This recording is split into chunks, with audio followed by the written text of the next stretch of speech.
to our next segment, which is exploring childcare options in the United States. And I know this is a popular one for so many of you if you have kids. Hey, why don't you drop in the chat if you have kids, how many kids you have, boys, girls, and kind of interact with us that way. And I am joined today by a couple more of my favorite colleagues. Miss Erin, she is our manager of the deployment advocates. Many of you know her and have probably seen her face before. And Joel, he is on our international employment supervisor team. He also has worked on our account management team, has a lot of experience with our client facilities in the different states. He's also originally from the Philippines, so he has lots of information for you guys on how that transition happens. And he has kids too. Erin has children. She's going to talk about our in-home daycare options. Joel's going to talk about school-age children, and Kelly's going to talk about daycare centers because they all have children that are currently in these different options. Let's go ahead and get started, Kelly. Cool. Yeah. So also just to kind of point out before we do jump in, there are other types of childcare that we aren't going to cover in this chat, but just throwing this on the screen so that you guys can kind of look into that and see what options might be best for you and your family. Erica, so do you want to kick us off with our first question? 100%. Okay, so our first question is, can we just talk a little bit about the typical cost of the different childcare options? I think that's probably one of the biggest questions that people have is how much does it cost? What's the typical price? And Kelly, do you want to start with the daycare centers?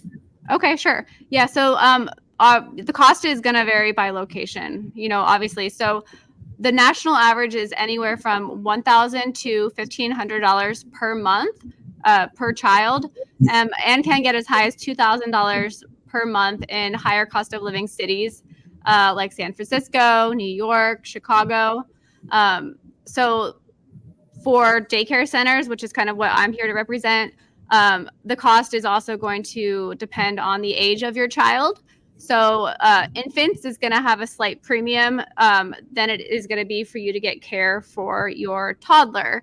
And then the price is going to continue to go down the older your child gets. So anywhere from, I think, maybe 10 to 15% less each month for each age that your child goes. So that's something to keep in mind as well. And for I guess the national average, or the Ohio average, I should say, is around $1,250 a month for a toddler between the ages of 2 and 3. And that's close to what I pay as well. So there's... And kind of what does that look like for daycare? Like, so people know, like, what happens on it. What does your day look like with Sophie? Like, you take her there. Well, I want to give the other people a chance to kind of weigh in on the cost so that this can really help people compare and contrast like the different options. But I do think we have some questions later on about what that day looks like, what all of that stuff includes.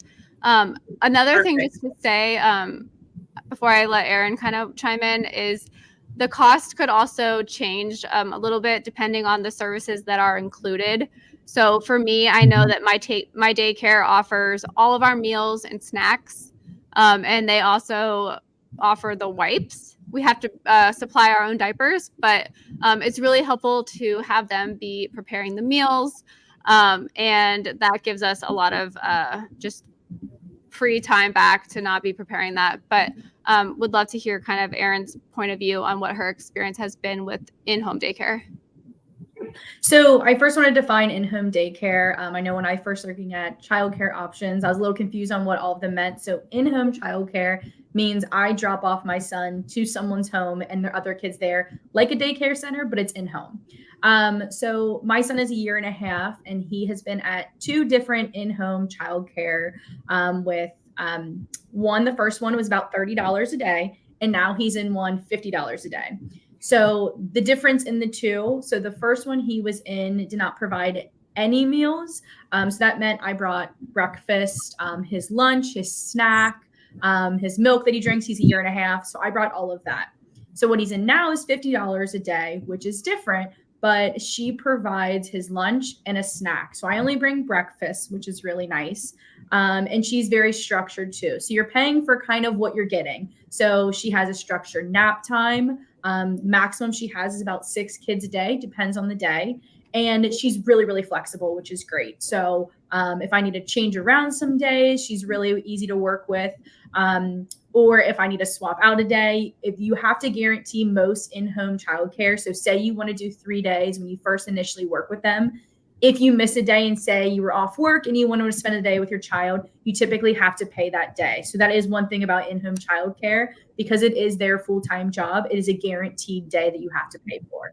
So that's one little downside, but other than that, it's very, very flexible. And in Ohio, where I'm located outside in the suburbs, can be anywhere from 30, I've heard, up to like 60, 70. Totally depends on what they're offering and how many children that they have each day as well.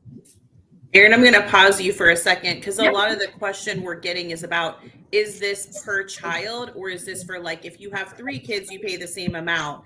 And it is per child. What Kelly's talking about is for Sophie, and Erin's talking about the same thing, is just per child. So I have one son and it's just for him. Yep. So I know each childcare in home is different too. I've heard of some that my friends go to that if you have 2 kids, you get somewhat of a discount. It could be like $5, $10 off, but each child is a different price. So if I had 2 kids, it would be $50 per one kid, $50 for another. That's a great question. Erin, do you know what that comes out to monthly by chance? I do not. Okay. Yes, I'm sorry. Okay, so I guess it just depends on the number of our calculators out. the number of days that you have. Usually 2 or 3 days, so around $400, $500 a month. Yeah. Okay. So it is a little bit of a cheaper option, but I know daycare centers, like where Kelly Daughter goes, has more educational programs involved. So that's another pro of a daycare center. Yeah. So also just to clarify, for like a daycare center in Ohio, it is around $1,250 to upwards of $1,500 per month, depending on the age of the child. So yes, I did say it could be as high as $1,500 a month for a toddler age child. And then it's also going to, like, we do have some part-time options with daycare centers, similar to what Erin's talking about, but it is a little bit more strict. I don't think you can really pick and choose your days. The daycare centers have everything kind of oriented around their schedules and their staffing and children ratios. So even if we can't show up past 10 a.m. at our daycare center, because they're relying on that child count to plan the rest of their staffing needs for the whole day. So if we're going to be late coming in past 10 a.m., then we have to have a doctor's note. That's another thing to just consider. And then if we pick up a minute past pickup time, which our daycare closes at 6, I know others are open later, but they do also charge a fee if you're showing up late to pick up your child. So I would love to give Joel a chance to kind of weigh in as well on the cost. Ellie and Erin, you guys this is amazing information. I know I've seen so many comments from people about their children, and obviously our children are the most important thing in our lives. And so this is a really important topic, and Joel's going to cover the school age ones. I've seen some questions about, can I leave my kids at home alone? And so we're going to talk more about that. Let's dive into it, Joel. Yeah, absolutely. So I'm Joel. Hello, everyone. I have right now, my son is in high school, but he's been in the public school system for 7 years already. So we've gone through a lot, our family, just, navigating the school system. I'm going to step back a little bit so that people understand, like, because actually the first thing that people ask me is like, how does the school system in America works? So first thing that I think people had to understand is, so there are public schools and there are private schools, right? And it's the same thing here in America, but most of the time you're going to land in public schools because 90% of schools here in America are public schools. Now, of course, depending on it's your own personal choice if you want to send them to private school for a variety of reasons, but most likely your kids are going to, end up in public school, which is amazing. The public school system works, think about it like territories. So if you go back to the map of the US, the map of the US basically divided into territories, and that's what we call like the school districts. So anywhere you live in the US, you're going to fall into a certain school district, and in that school district, there are going to be schools for your kids beginning from first grade, of course, up until to 12th grade. So first grade is usually around 6 or 7 years old, depending on the state. Here in Ohio, it's 7 years old, and then like I said, it goes all the way to 12th grade. Uh, you will also hear like how it's called. There's elementary school, there's middle school, and there's high school. Now, which grades fall into which sometimes differs by state, but here in Ohio, elementary school is first grade up to fifth grade, and then middle school is sixth to eighth, and then high school is 9 to 12. Now, like I said, most likely your kids will fall into a certain public school district. And then the cool thing, since we're talking about cost, mine is actually the easiest for school age kids because the public school system is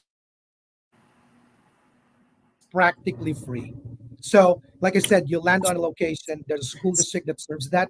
Automatically, they'll take in your kids and they're going to provide education practically for free. Why do I say practically? Of course, there are still certain costs that you'll probably pay like throughout the year, like things like I've seen fees like technology fees.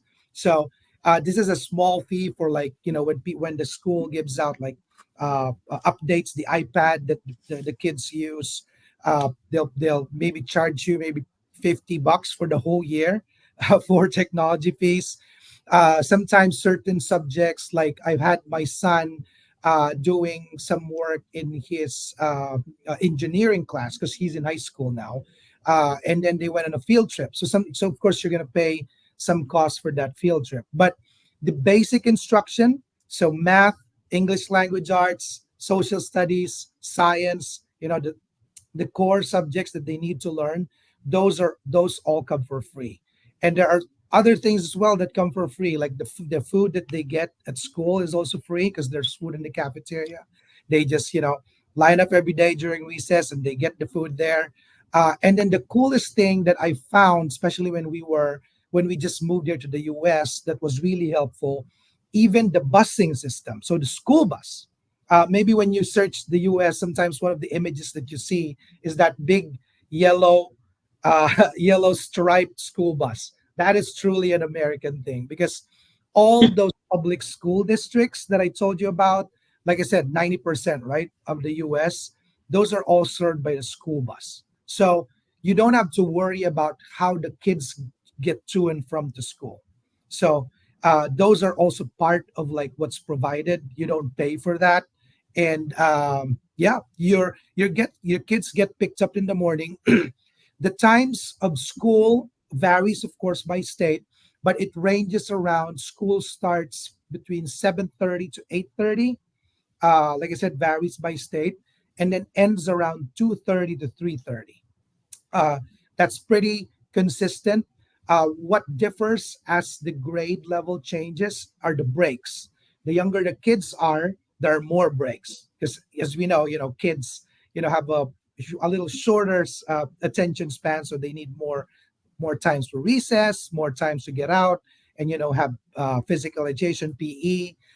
So the breaks are more often for younger kids. But then as they go to high school, like my son right now, they basically have one break, lunch break. That's it. So it's basically like a job already that they Yeah. go to for 6 to 7 hours. Joel, Yes. Joel, I'm gonna pause you just for a second. You're giving us so much great information. I think some people Mhm. feel like it's almost like a fire hose because there's just so much good information you're sharing.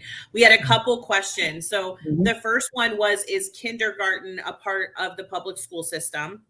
Yeah. Yeah. Yes. Yes. Yes, it is. Yes. Yes, it Yeah. is. Yeah. If Preschool and then mhm. kindergarten. Hmm. Yep, preschool and kindergarten are also part of it. They're a little bit different though, just in terms of like the times. Their Yes. their their school times are for shorter. Hmm. Again, it differs. Sometimes it ends at 12, 1, thereabouts. Okay, so it's Yeah. like 4 to 5 hours tops. They're gonna be Yes. in school. Their And the other, curriculum are different, of course, right? Because they're much yeah. younger. Yeah. Yes, their attention spans, again, much shorter. Yes. The other question Gia had was, does the school bus go to your house to pick up your kids and then take them to school? It's a great question. Yeah, that's a great question. Well, the school districts will try their best, of course, to literally pick up your kids in front of your house. But But take note, of course, like in a school district, there's like thousands of people, like Mhm. from first grade up to 12th grade. So they will make the logistics works basically in such a way where your kids will, like my kid has never walked more than 2 blocks to get to his school bus. So 2 blocks is like what, I would say around 100 150 meters.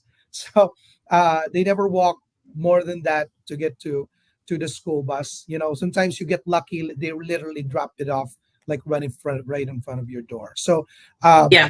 usually during summertime, they will uh, to get out a survey to all families in the school district, just to know where everybody are, and from there they get the bus, basically the bus route and the bus Yeah. times when your kids will be picked up. But again, my kids have been in school system for 7 years now, and that is probably the best thing that we Yeah. take advantage of, the busing system, because all of you all like that are watching here, like are going to be working, right? You're going to be in full-time work. You're going to be out of the house, so you're always you're thinking about like how do my kids get to school. So that answers your first question. And then like I said, they pick the kids up, bring them to bring them home.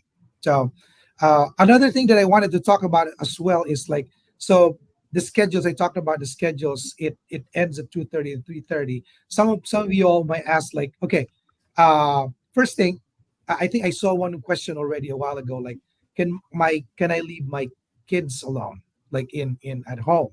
So Great that question. yeah, that is a good question. Every state again is different. Just looking up Ohio, they don't actually prescribe a certain age for for someone to be left alone in the house. They have some certain questions though, some guidelines that basically talks about like the maturity of the kid, right? And in how he can, take care of him or herself, in terms of like, feeding, just making sure that the house is secure. So they leave it up to the parent, but of course, because your kid's best. I would tell you though that my kid, I started leaving him at around age 12, and that's around like middle school. So that's some the age that I was comfortable with. There are some states that there's prescribe an age. I know like Illinois prescribes says that the kid has to be 12, and then if the kid has a younger sibling, they have to be at least high school, which is like 14, 15, to be able to take care of the younger kid. So just make sure to search for that in for every state. But yeah, you'll know your kids more, and in that regard. Now And if for mine, Joel, just and Mhm, yours were probably the same when they mhm, were younger than 12. So they would go to, like, Aaron has an in-home daycare. yeah, Mine would go before school to someone's home, and then the bus would pick them up. And yes, then after, they would go to someone's home, and then I would pick them up from mhm, that person's home after work. So they still had before and after care until they were old enough to yeah. get off the bus by themselves and be alone. Yep, exactly. I was actually going there because Okay. it talked about the schedule, right? So Yeah. you'll think about like 3 o'clock they end. So what do they do after 3 o'clock? I get off at work at 5, right? So there are after school programs that the school district Yeah. themselves provide. So usually these after school programs happen in the school. So school bell rings, everyone goes home except for a certain group of people who would stay after school. Sometimes they'll do homework. Sometimes they'll just go to the library and read books. For younger age kids, they will have maybe playtime. But there are options. Always, like when you find out where you all are going to be living and working, always try to find out first the school district that I talked about. Find out what that school district, which school district covers your area, and then from that school district you will find all sorts of information from for pro- uh, before school and after school programs. And Yeah. as I said, it completes the whole day basically. That you will reach a point where you just bring your kids to the bus. They go to school, they go to after school, and you pick them up after school, and it becomes like a routine, and you'll get the hang of it as as the years go by.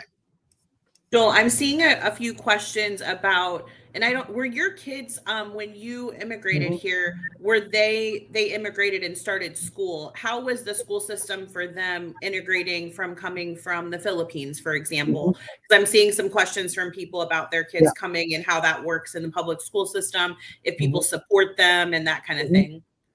Yeah, that's a great question. So, just in terms of academically, it's not too different in terms of like the major subjects, right? There's math, English language arts, science, and then social studies. So there's those three main things. In certain states, there will be specific things that they will talk about, like and especially as they grow older. Like I remember in Illinois, they had like Spanish required for middle school, so those things will come. Uh, so it's not too different in terms of the instruction. Now, maybe you would ask, like, what if my kid has? Because I saw a question as well of like in terms of like English language, right? If my kid doesn't have like that strong core of English yet, and then he comes in, and the instruction is of course in English. In most schools, there is already an English, an ESL, so it's basically a subject that helps bridge that gap for people who are not native English language speakers. So you get that again. That's for free. You have to let the school district know that, hey, my kid needs help in terms of like the English language. Can he enroll in this specific subject? So the school district will offer that. That will basically be an extra subject that they take just to bridge that gap to make them stronger in their English language abilities. And my kids never took that. It's uh, they quickly assimilated. You can what I basically did was have them try the usual uh, course first, and then have the teachers tell me, like, are they struggling to keep up, and then they will tell you like, hey, my kids, your kids will probably need to go through ESL class. And yeah, they work it out. Like I said, everything, all the services that your kids would need education wise are going to be available to the school district. That's the best thing about the public school systems here. um I see another question here, like in terms of like what you need. It's pretty easy. Like the best thing to do, like I said, is once you find out where you guys are going, where you probably are going to be living, find out the school district. And then the school district, every school district has a website, and then you can just like look at it, like all the documents that they'll be needing. It's probably going to be the basic things, birth certificates, transcripts from their old school if they're already in school. But that's going to be your main go-to. And Joel, you're an international employee supervisor now, and one of the things that's part of what you do here is help our candidates as they get to the United Mhm. States know what these things are. So, once you get to America, you may be able to work with Joel if you're lucky enough, Mhm. but there's all kinds of other amazing people he works with. But if you have questions like this, they're going to be there to help coach you Yeah. through these very specific scenarios that you might have Mhm. when you start to register your kids for school in the United States. Yeah. Yeah. Absolutely. Let's see here. So we've covered a lot of this. One of Yeah, the things, Erica, if you yeah, don't mind, I'll jump in. There were just a couple sure. of like pointers that I wanted to Okay. share out there. So, since you're going to be coming from another country, I highly recommend kind of joining different groups through Facebook. You can find mom groups or parent groups in the city or the town that you're going to be moving to, and it's a really great way to connect with families who may be looking for childcare, or Mhm. who could help point you in the direction of really great daycare centers. You can also go through other networking things like your church or other community establishments. So online, there's lots of great resources. Head over to Facebook or any platform where you can connect with other parents in the location that you're going to be going to. And in addition to that, reach out to your current assignee. They are a wealth of knowledge on everything related to the USA. So, yep, that's all I wanted to add. Thanks, Joel, for joining for the childcare segment and Yep. giving us all of your great insights. Absolutely, absolutely. Like, Yes. I just want to echo what Erica said. When you all guys get here to the US, there is a full circle of support that will be welcoming you here in the US. I'm part of that, support team. So if you have any like specific questions, because like I said, some of the specific questions will be very school district specific or like location specific, and that's the time where we can, discuss some of those specific questions that you have. But thank you for having me, and good luck to all of you all in your American dream journey.